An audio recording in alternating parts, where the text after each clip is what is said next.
কৃষ্ণ শংকৰ গুৰু হৰি ৰাম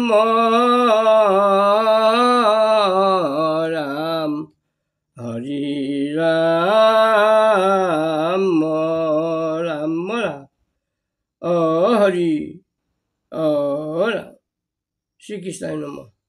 শ্লোক যে মুক্ত বিনিস্পৃহাং প্ৰতিপদপনীলদানন্দদাং যমাশ্ৰয় সমস্ত মস্তকমণিং কুৰ্বন্তি সেবসে তান ভক্তানপি তাঞ্চ ভক্তিমপি তং ভক্তং প্ৰিয়ং শ্ৰীহৰিং বন্দে সন্তমূৰ্তে হনুদিবসং নিত্যং শৰণং ভজে হৰি ৰাম ৰাম ৰাম হৰি ৰাম। নামঘোষাৰ আজি ব্যাখ্যা 13 আৰু 14 যোগাঘোষা। 13 নম্বৰ যোগাঘোষা হ'ল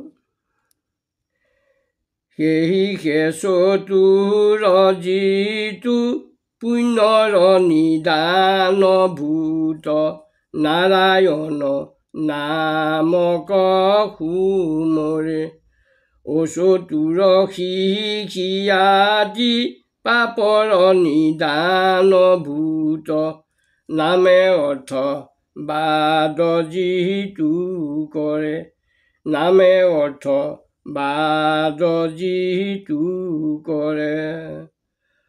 পুণ্য উপাৰ্জন কৰোঁতা বুদ্ধিমান লোকে ঈশ্বৰৰ নাম স্মৰণ কৰে।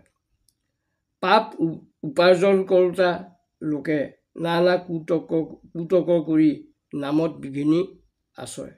অৰ্থাৎ যি পুণ্যৰ হেতু সদায় নাৰায়ণ নাম স্মৰণ কৰে সেই জ্ঞানবান, আৰু যি নামত তৰ্কবাদ কৰি নাম স্মৰণ নকৰে সেয়ে পাপী। চতুৰে পুণ্য পায়, অচতুৰে অজ্ঞানে পাপ উপাৰ্জন কৰে। ঈশ্বৰৰ নাম লওঁতাজন চতুৰ আৰু সেই দেহা পুণ্যশালী। ঈশ্বৰৰ নামত কুতৰ্ক কৰাজন অচতু মহাপাপী। নাৰা যোগ অয়ন নাৰায়ণ। নাৰা মানে জল, অয়ন মানে শয়ন। যি জলক সৃষ্টি কৰি জলতে শয়ন কৰি আছিল সেই নাৰায়ণ। পুণ্য পৰলোকত সদগতি পোৱা কাম, পাপ কুকৰ্মৰ ফলত পৰকালত অসদগতি হোৱা কাম। নিদান মানে কাৰণ, তৰ্কবাদ মানে বিচাৰত আপত্তি তৰ্ক। নিদান ভূত মানে নিৰ্ণয়কাৰী জীৱ। দেহা পঞ্চভূতাত্মকভাৱে দেহাকে ভূত বোলে। চতুৰ মানে পণ্ডিত আৰু অচতু মানে অজ্ঞানী।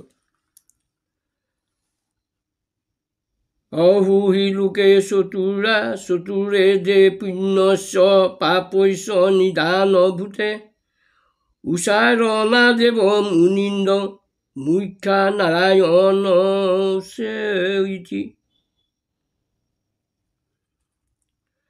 বৃহৎ নাৰদীয় পুৰাণ। অৰ্থাৎ পুণ্য নিৰ্মাণ হোৱা মূল ভূমি যি নাৰায়ণৰ নাম, তাক যি সুমৰণ কৰে সিয়ে জগতত আচল চতুৰ ব্যক্তি। কিন্তু যিজনে নামত অৰ্থবাদ কৰি অৰ্থাৎ নিজৰ ভৌতিক লাভৰ কাৰণে নামৰ ভুল ব্যাখ্যা দি নামক ভুলভাৱে ব্যৱহাৰ কৰে তেওঁ পাপহে অৰ্জন কৰে। ওপৰে ওপৰে তেওঁ যিমানেই চতুৰ নেদেখুৱাওক কিয় মূলতে তেওঁ এজন মূৰ্খ ব্যক্তিয়ে। এইজনা ঘোষাৰ দ্বাৰা পৰম কৃপালু গুৰুজনাই আমাক নাৰায়ণ নামৰ স্মৰণে নিত্য বৈকুণ্ঠত স্থান দিয়াৰ ব্যৱস্থা কৰিছে। দ্বিতীয় জোকা ঘোষা, 14 নম্বৰ দ্বিতীয় জোকা ঘোষা।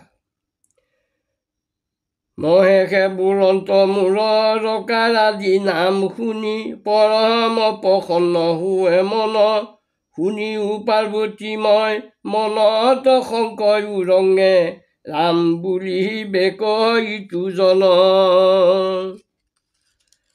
সদাশিৱই পাৰ্বতীক কৈছে, শুনা প্ৰিয়া, ভগৱন্তৰ ৰকাৰ আদি নাম শুনি মনত আনন্দ লাগিছে, কাৰণ এইজনে শীঘ্ৰেই ৰাম বুলি পাপৰ পৰা পৰিত্ৰাণ পাব। অৰ্থাৎ প্ৰথমতে ৰ আখৰ উচ্চাৰণ হৈছে যেতিয়া, এওঁ শীঘ্ৰেই ৰাম বুলি পাপৰ পৰা উদ্ধাৰ হ'ব।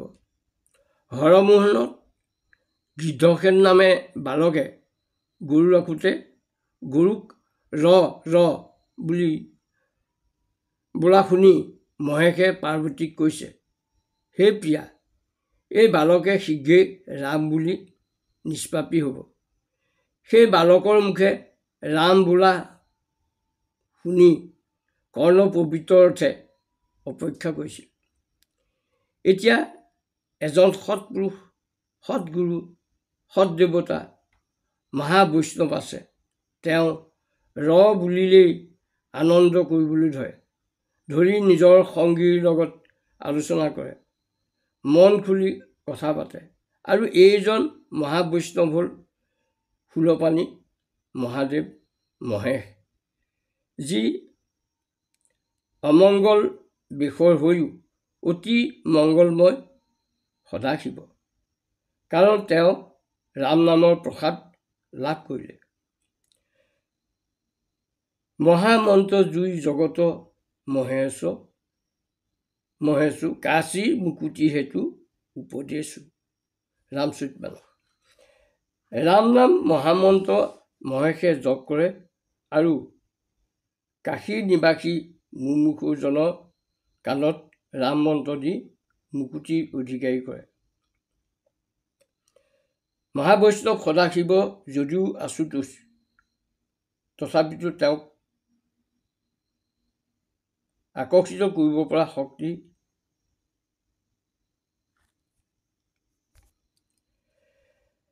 ৰাম নামৰ সমান অন্য একোৱেই নাই। ইদম নাৰদ প্ৰকৃতম শিৱানুশাসনম বিশ্বাস ইতি শ্ৰদ্ধেয় স্বপ্ৰেষ্টম লভত ইতি। দেৱকী নাৰদৰ দ্বাৰা কোৱা এই শিৱ অনুশাসনত যি বিশ্বাস আৰু শ্ৰদ্ধা ৰাখে তেওঁ প্ৰিয়তমক পায়। অৰ্থাৎ ভক্তি মানে শিৱ অনুশাসন। ৰাম নাম শিৱৰ প্ৰাণ। কোৱা হয়, জগতক বৰ দিয়া আপুনি নমঠা। শিৱৰ কাৰণে একো নাই, কিন্তু থকাবোৰে প্ৰায়ে ঠগ খায় আৰু একো নথকাবোৰেই মালামাল কৰে। একো লাভ নথকা বিলাকৰে হয়গৈ মহালাভ। শিৱৰ ৰাম নাম কেনেকৈ লাভ হ'ল জানেনে? কমেণ্টত জনাওকচোন। যদি কোনো ভক্তপ্ৰাণ বাপ বৈষ্ণৱে পাইছে, কোনেও যদি নাজানে মই পাছৰ ভিডিঅ'ত জনাম বাৰু। ভিডিঅ'টো ডাঙৰ হ'বৰ কাৰণে ইমানতে সামৰিলোঁ। জয় শ্ৰীৰাম। কৃষ্ণ কৃষ্ণ। হৰি ৰাম। জয় গুৰু শংকৰ।